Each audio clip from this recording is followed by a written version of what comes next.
Ladies and gentlemen, welcome to another episode of Leppy Duels. It's episode 30 this week. I'm still your host, Jacob Artson, and we're excited and honored to have you with us today. Before we get going into the cast and introduce the four of them, I want to turn the pressure onto you guys at home. Go ahead and drop a question in the comments that you want the cast to answer on the next episode of Leppy Duels. That's right, episode 31 will be completely driven by you guys at home. Ask some good stuff. Let's test these guys and girls and see what they've got for us on the debate floor. All right, with that said, let's meet this week's cast for episode 30. Leading us off, defending her title from episode 29, it's MVP's Jennifer Sawyer. Battling with Jen in the first duel, we've got the brand manager of Latitude 64, Seth Fendley.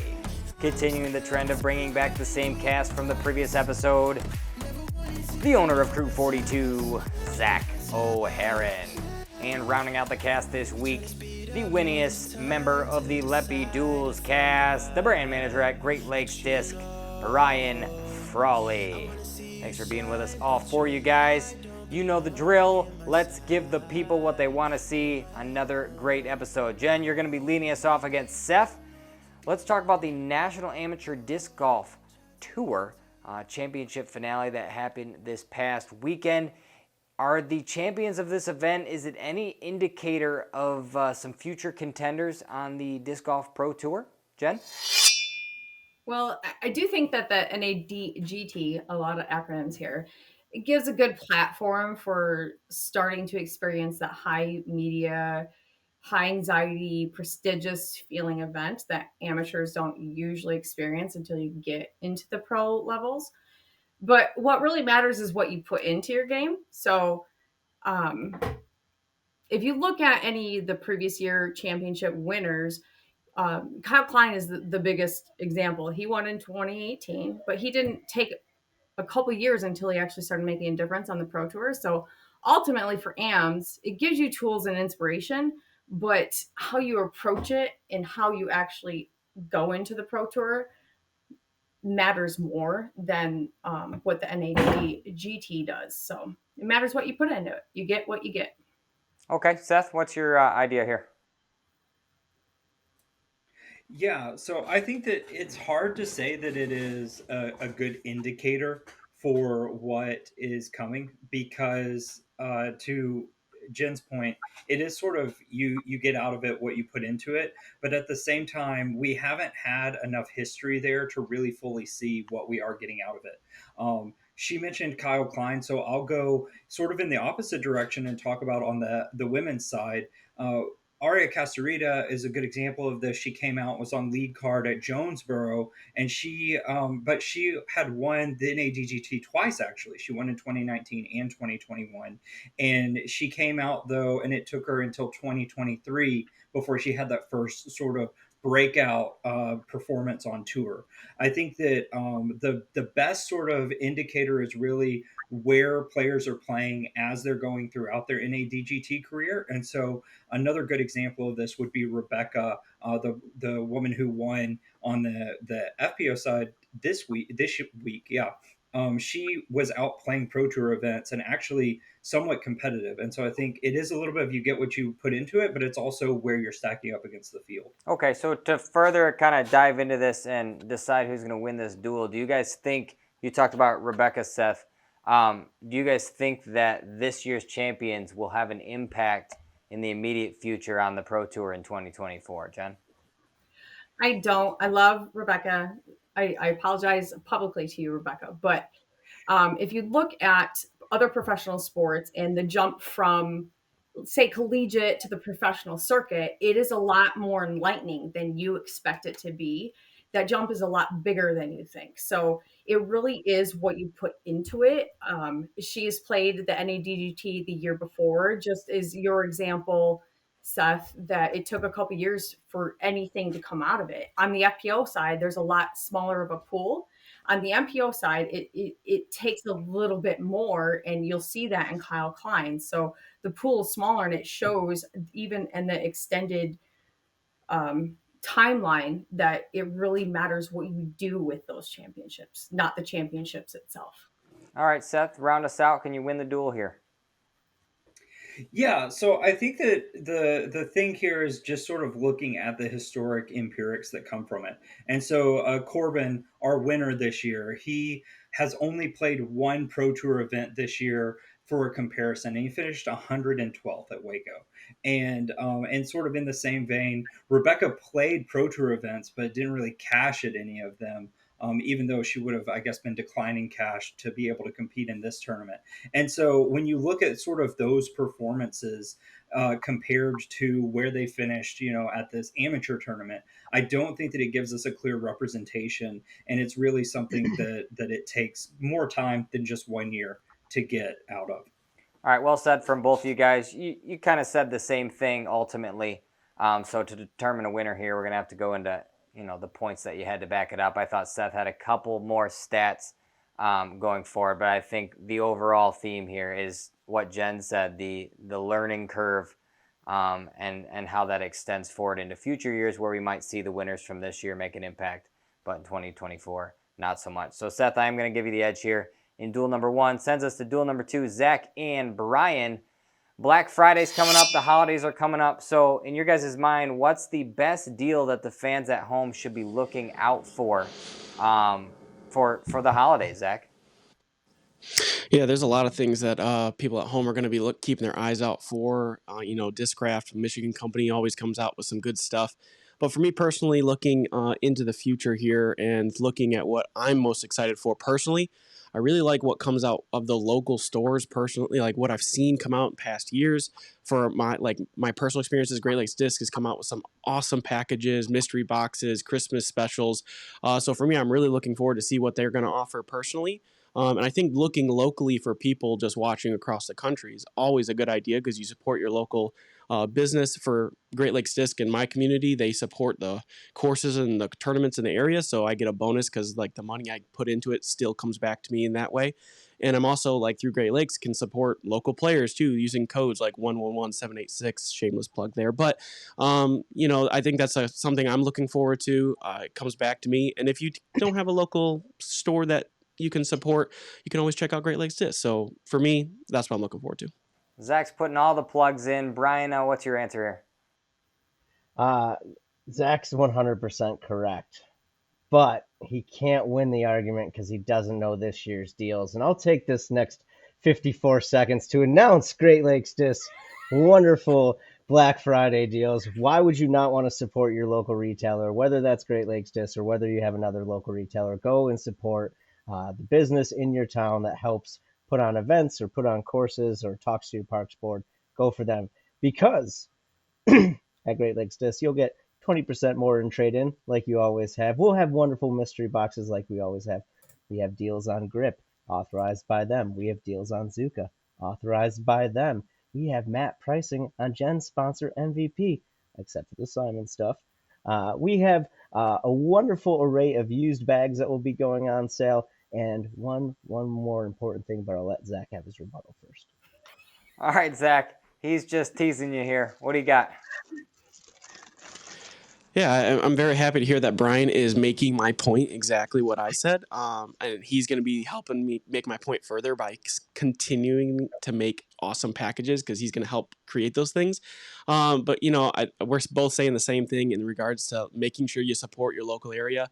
I know that sometimes manufacturers come out with really good edition stuff, but being able to purchase that from your local store so it comes back to you is the really important step there. Like Great Lakes Disc does, investing in the courses, investing in the players. I think that's the important takeaway here. So if you see opportunities to do that, that's the best way to move forward this holiday season. Okay, Brian, we're waiting for your rebuttal. What do you got? On Friday morning when you wake up after you've had your turkey, you're going to log in to greatlakesdisc.com. You're going to use Zac or maybe Jennifer's promo code, and you're going to buy yourself this new ugly sweater that will be releasing at 8 a.m. Eastern Time on Black Friday, both in-store and online. www.greatlakesdisc.com. Am I really going to lose to an ugly sweater right now? Yes, you are. are going to lose to an ugly sweater. Zach already feels like he's losing to the ugly sweater. All right, great points from both you guys. I love the shout out to the local retailers. That's the important takeaway here. Brian came with all the knowledge. Zach, you kind of unfortunately teed him up for it. Brian, I got to give you the win, although neither one of you wanted to name drop the best code out there, Leppy, also getting you your 10% off. Go use that one, people at home. Anyway, Brian takes this duel. Duel number 3, Jen. And Brian, you are back up. Let's see here. What is my question? Which is going to have a more positive impact on Michigan disc golf this year? We had the A tiers announced this past week, and we saw CCR Open, River City Open, the 2 Michigan big A tiers in the summer, split AM and pro weekends, and then we also saw the amateur state championships get upgraded to an A tier. So what's going to have the bigger impact, Jen? Personally, I think that splitting CCR and RCO into AM and pro weekends separately will impact the Michigan disc golf community more, mainly because it impacts more than just one sect of our community, the amateurs, but it also allows the TDs to focus on things that actually draw amateurs versus pros, which are honestly 2 very different things. So you can focus your personnel a little bit better.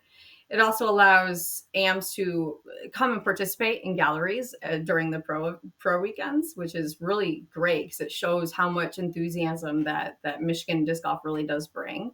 And it can actually make 2 more A tiers in the year instead of just switching one B tier to an A tier. So not to mention, if you do that for the women, you can play both FPO and the mixed division, so you can play both weekends. I think that's an advantage.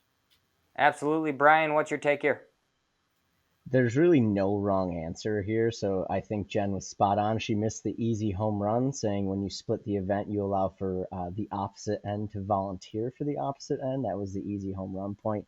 But I'm going to argue here that the AM Championships going to an A tier is more important for the entire state as we move forward. And Jen did a little dig there when she said just a B tier. It's not just a B tier. It's been the largest B tier in the world for multiple years. And it is under the right leadership, and it has great support staff. Now, no one here, but wonderful people that go up and volunteer on that holiday weekend.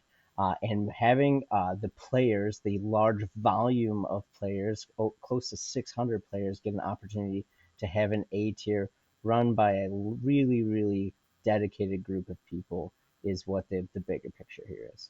Okay, so 2 different takes here. Ultimately, Jen, defend RCO and CCR. Now, I agree that the Ludington staff is one of the best staffs. They really put in their heart and souls, and I know most of the people on that staff.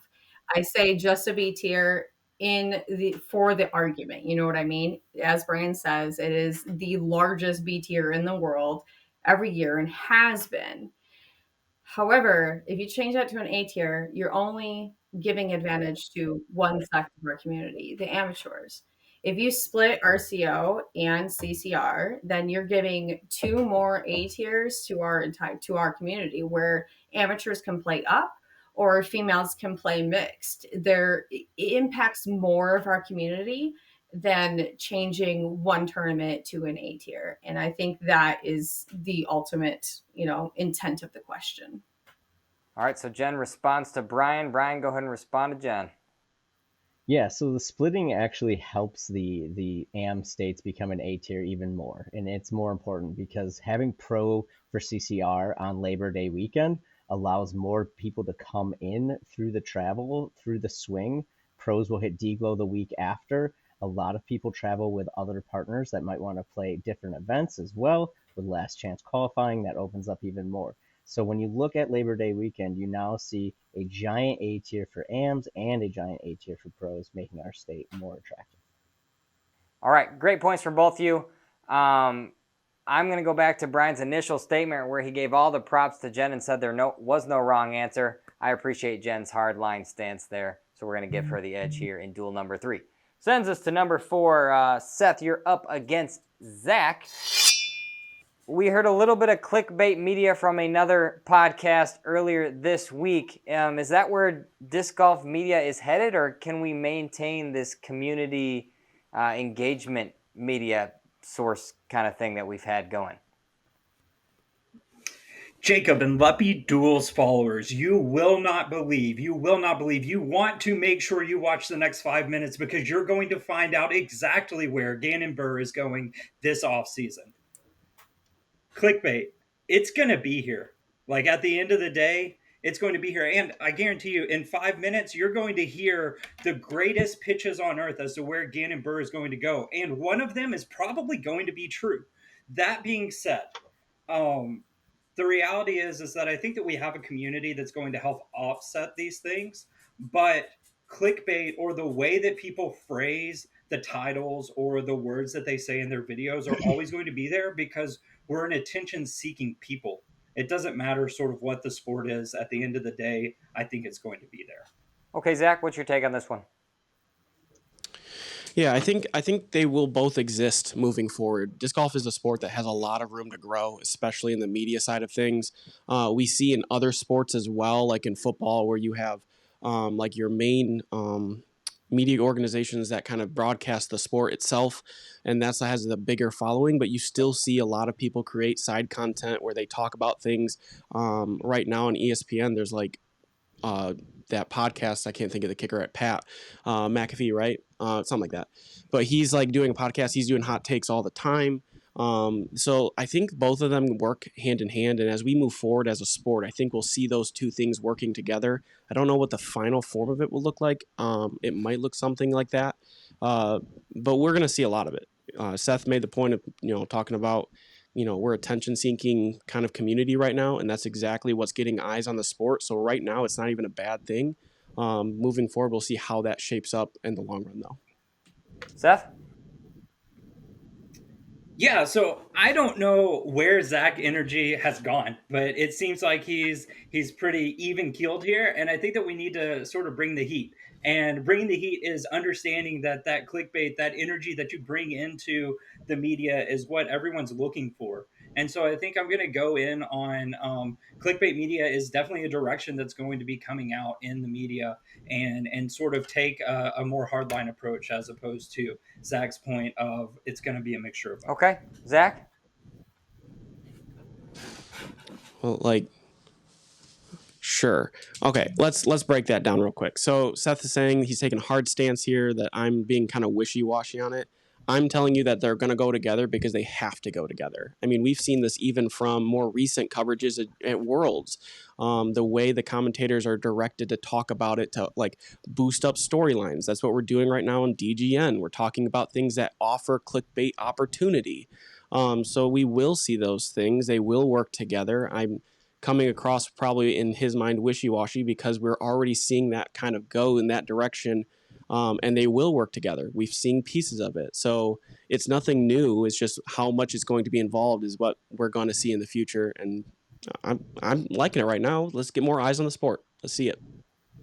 All right. So, Zach, I don't think you're wishy-washy by any means. Seth's obviously trying to get himself a win. But I do think he did take a harder line approach to the question, and his points to drive it home were good enough, included with your statements that a lot of what you were saying was clickbait related, kind of trending towards that anyway. So Seth's going to take the win here, puts him at 2 wins. So we will save him and Brian for the final duel. Zach and Jen, you are up first. Zach, you're leading us off on this one. Which FPO free agent is in line for the biggest payday this offseason? It's got to be the one with the nickname that talks about big money. That'd be Missy. She had a fantastic year this year. She only, I think, 3 finishes outside the top 10. Her contract ends this year. She has the real opportunity. She's a popular face. She represents the sport really well. Discraft has decisions to make here about whether or not they have now 3 kind of major winners on their elite pro team that are from the FPO side. So how they're going to pay for those. And so there might be some other companies here that could sneak in and offer bigger contracts to Missy, and so we could see a really big contract swing there, I think, in my opinion. She might stay. She, team captain, all those things, but I wouldn't be surprised if she stays, but she has an opportunity here to probably get the biggest bag out of everyone that's in the offseason currently. Okay, Jen, where are you going? Well, when I think about those, payday shakeups that we're talking about, I think about, long time manufacturer sponsorship similar to Missy, where you're going to shake it up, right? So I'm going to go with Cat Merch. She's been with Innova for a very long time as well, but she's had a really breakthrough season, not a breakout, but a breakthrough. She's coming into herself, I think. In 2022, she played 28 events and she had $26,000 in earnings. This year, she's played the same amount of events, but practically doubled those earnings. She won Jonesboro and Cascade. She placed second at the Disc Golf Pro Tour Championships, third at Mid America and D-Glow, and fourth at the Preserve. She's also kind of a fan favorite. I know you say that Missy is, but I mean, Kat's personality is really shining through. And I think that she is perhaps more positioned to have tested out other manufacturers and get kind of like a heads up on what she could or could not accept in a change in manufacturers, because we all know that's very hard. Her significant other being Nico, she's probably been more open to, or has more position to try some other manufacturers. And so I think Cat will be a bigger money maker mix up, we'll call it. Okay, so Cat Merch versus Missy Gannon. Zach, defend Missy. Yeah, so I'm just kind of coming from the perspective here of who has the opportunity to get the biggest bag. I still think it's going to be Missy. Her finishes were just as strong, arguably stronger. Her nickname, Big Money Missy, is real. Like, talking about her income for Cat, I mean, Missy's making as much money as anyone else other than Kristen Tatar, who's the only other relevant name that we'd be looking at other than Missy right now. So the only concern I would have with Cat is that we've seen other players that look hot, like flash in the pan. Specifically, I'm thinking like Kona seemed like someone who was on this rise, someone who's going to be consistent, good social media presence, and then got that big contract and then all of a sudden tampered off, wasn't as elite. Missy's is a veteran. We've seen her be able to compete long term. We know what kind of sales she presents. I think those consistency numbers allow companies to kind of go at her more aggressively and more secure.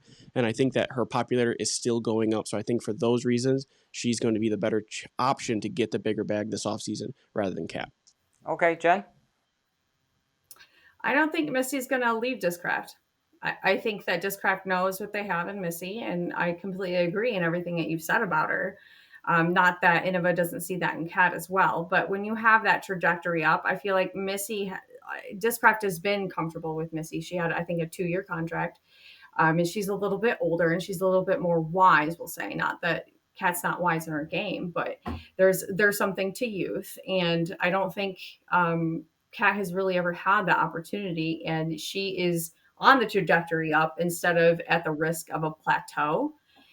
Not saying that Missy is going to plateau. She's like one of the best putters in the game. She is likable. She is lovable. But I think Discraft loves her. I think Cat might have more of an opportunity to get more money than Innova will offer her, because Innova's team's a little bit more deep, to be quite honest. So I think Cat has more of an opportunity to make more money. Okay, Jen, I do like the take on Cat Merch. I love where you went with that and presenting it as an argument of, hey, she has an opportunity to go get more money elsewhere than Missy Gannon at Discraft, kind of re-upping her deal. However, I do think Zach's points pointed to consistency. I love the Kona example. Not that Cat Merch will go down that path, but I think it's relevant to bring up. And I think ultimately Missy Gannon probably will have more money in her pocket after this offseason is set through sponsorship. So Zach's going to take the win here in this duel. Sends us to the final one. Brian, you're the only one standing in the way of Seth taking a win down on episode 30. So Seth already teased it 2 questions ago, but we're talking Gannon Buhr. Build him a deal. If you can be a manufacturer, build him a deal that's going to get him to sign with your company. Who's up first? It is Brian. Well, I'm going to take this from the perspective of the manufacturers, and I'm not going to go at it with Discraft or with Dynamic or maybe even Discmania, because we've already got some big fish that are on that, and Gannon wants to be the big fish. Gannon wants to be the big fish, so we're not going to go into that pond. And we parallel other sports really well in disc golf. So we look at what is bringing success to smaller markets.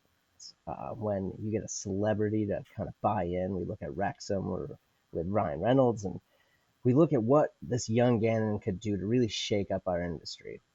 So here I am. I'm Dave McCormick from Gateway, and I'm going to pitch you Gannon Buhr. I'm the closest manufacturer to where you grew up.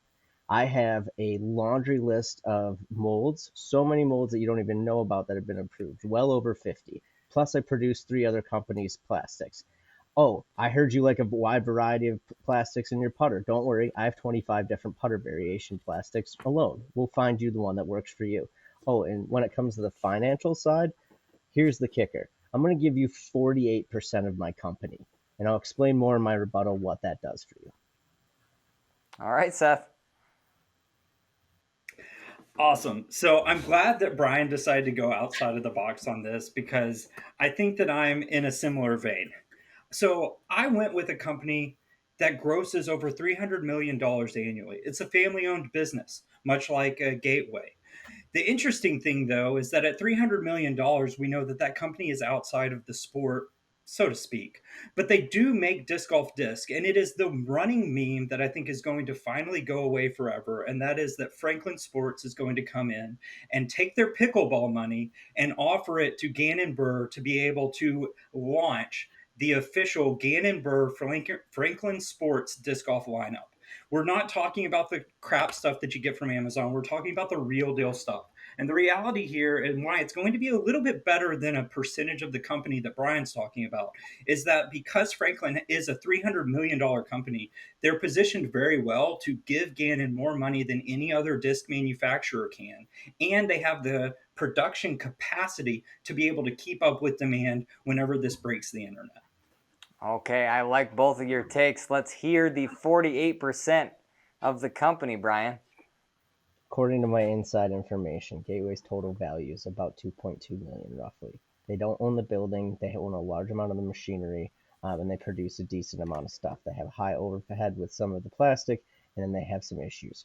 You bring in Gannon Buhr, you say here's 48%.